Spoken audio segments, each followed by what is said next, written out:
दोस्तों class 12th वालों का मॉडल पेपर जारी हो चुका है, यह सबको मालूम है। लेकिन आज की इस वीडियो में हम पॉलिटिकल साइंस का मॉडल पेपर के बारे में जिक्र करने वाले हैं। इसलिए आज की इस वीडियो को देखते रहिए और अपने दोस्तों के पास शेयर भी कर दीजिए ताकि उनको भी मालूम चल सके ये सारे मॉडल पेपर के क्वेश्चन के बारे में। तो दोस्तों आज की इस वीडियो में हम मॉडल पेपर के सभी क्वेश्चन के बारे में जिक्र करने वाले हैं, इसलिए आप इस वीडियो पर बने रहिए। अगर हमारे इस चैनल को सब्सक्राइब नहीं किए हैं तो सब्सक्राइब कर दीजिए ताकि इससे रिलेटेड वीडियो हर रोज आपके सामने पहुंच जाए। तो चलिए समय को बिना गंवाए वीडियो को स्टार्ट करते हैं।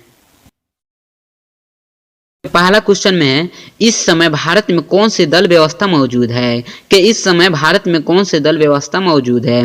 तो इसका राइट आंसर की बात कर ले तो ऑप्शन सी इसका करेक्ट आंसर हो जाएगा। बहुदलीय व्यवस्था मौजूद है भारत में। चलिए दूसरा क्वेश्चन के बारे में देखते हैं। तो दूसरा क्वेश्चन में कह रहा है कि 1971 में बने महागठबंधन का ध्येय क्या था? कि 1971 में बने महागठबंधन का ध्येय क्या था? तो इंदिरा हटाओ था। जी हाँ, ऑप्शन बी इसका करेक्ट आंसर हो जाएगा, इंदिरा हटाओ, क्योंकि 1971 में यही गठबंधन का ध्येय था। चलिए अगला क्वेश्चन के बारे में देखते हैं। अगला क्वेश्चन में कह रहा है कि किन्हें वामपंथी पार्टियों को कोटि में रखा जा सकता है? कि किन्हें वामपंथी पार्टियों को कोटि में रखा जा सकता है? राइट आंसर की बात कर ले तो ऑप्शन सी इसका करेक्ट आंसर हो जाएगा, भारतीय कम्युनिस्ट पार्टी। अगला क्वेश्चन देखते हैं कि अगला क्वेश्चन में कह रहा है कि भारत की संविधान सभा का गठन किस योजना के आधार पर हुआ था? कि भारत की संविधान सभा का गठन जो की है वह किस योजना के आधार पर हुआ था? तो वह कैबिनेट मिशन योजना के आधार पर हुआ था, इसलिए इसका राइट आंसर ऑप्शन डी हो जाएगा, कैबिनेट मिशन योजना। चलिए अगला क्वेश्चन देखते हैं। अगला क्वेश्चन में कह रहा है कि संविधान निर्मात्री सभा में उद्देश्य प्रस्ताव किसके द्वारा प्रस्तुत किया गया था? कि संविधान निर्मात्री सभा में उद्देश्य प्रस्ताव किसके द्वारा प्रस्तुत किया गया था?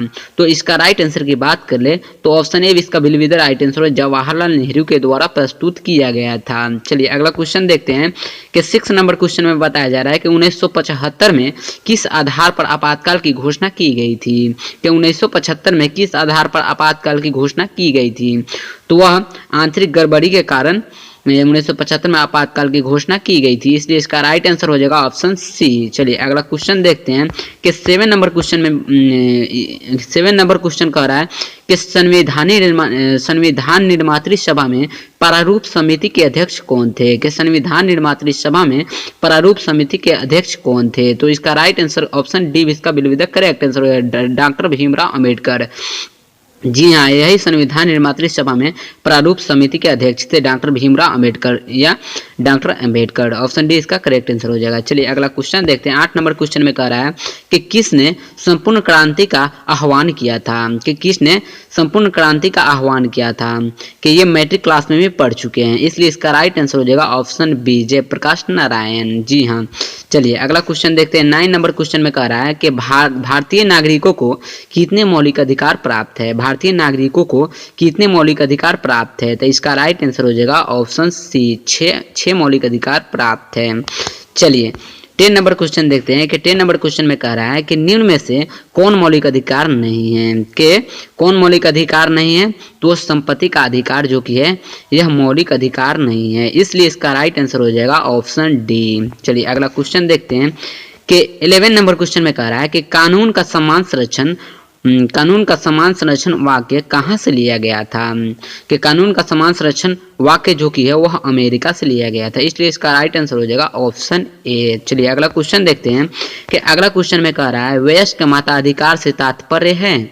वयस्क मताधिकार से क्या तात्पर्य है? ए इसका बिल्कुल करेक्ट आंसर है, 18 वर्ष के वयस्कों को मताधिकार। जी हाँ, 18 वर्ष के वयस्कों को मताधिकार। ऑप्शन ए इसका बिल्कुल करेक्ट आंसर हो जाएगा। चलिए अगला क्वेश्चन देखते हैं कि अगला क्वेश्चन में कह रहा है कि प्रतिनिधि लोकतंत्र का आधार है? प्रतिनिधि लोकतंत्र का आधार क्या है? तो वह लोकसभा है, इसलिए इसका राइट आंसर हो जाएगा ऑप्शन सी, लोकसभा। प्रतिनिधि लोकतंत्र का आधार जो कि है वो लोकसभा, इसलिए इसका राइट आंसर ऑप्शन सी हो जाएगा। चलिए अगला क्वेश्चन देखते हैं कि 14 नंबर क्वेश्चन में कह रहा है कि प्रतिनिधि सरकार के प्रमुख विशेषता क्या है? प्रतिनिधि सरकार की प्रमुख विशेषता क्या है? तो इसका राइट आंसर की बात कर ले तो ऑप्शन बी इसका बिल्कुल करेक्ट आंसर हो जाएगा, संघात्मक सरकार। जी हाँ, प्रतिनिधि सरकार की प्रमुख विशेषता क्या है? संघात्मक सरकार। दोस्तों इस वीडियो में अगर कोई भी क्वेश्चन आपको गलत या फिर डाउट लगे तो हमारे इस कमेंट बॉक्स में कमेंट कीजिए कि सर ये क्वेश्चन गलत है या फिर ये ऑप्शन गलत है। चलिए अगला क्वेश्चन देखते हैं कि अगला क्वेश्चन में कह रहा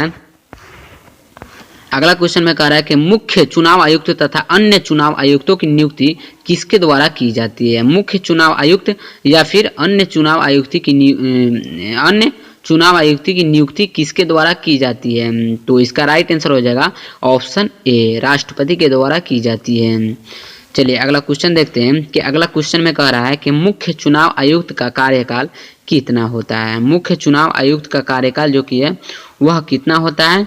तो वह 7 वर्ष की अवधि तक होता है, इसलिए इसका राइट आंसर हो जाएगा ऑप्शन सी, 7 वर्ष की अवधि तक। चलिए अगला क्वेश्चन देखते हैं कि अगला क्वेश्चन में कह रहा है कि भारत के प्रधानमंत्री क्या होते हैं? तो नियुक्त होते हैं। भारत के प्रधानमंत्री, राष्ट्रपति, राज्यपाल क्या होते हैं? नियुक्त होते हैं, इसलिए इसका राइट आंसर ऑप्शन ए हो जाएगा, नियुक्त होते हैं। चलिए अगला क्वेश्चन के बारे में देखते हैं। अगला क्वेश्चन में बताया जा रहा है कि भारत के संविधान के किस अनुच्छेद के अधीन भारत के राष्ट्रपति पर महाभियोग यानी चलाया गया था? भारत के संविधान के किस अनुच्छेद के अधीन भारत के राष्ट्रपति पर महाभियोग चलाया गया था?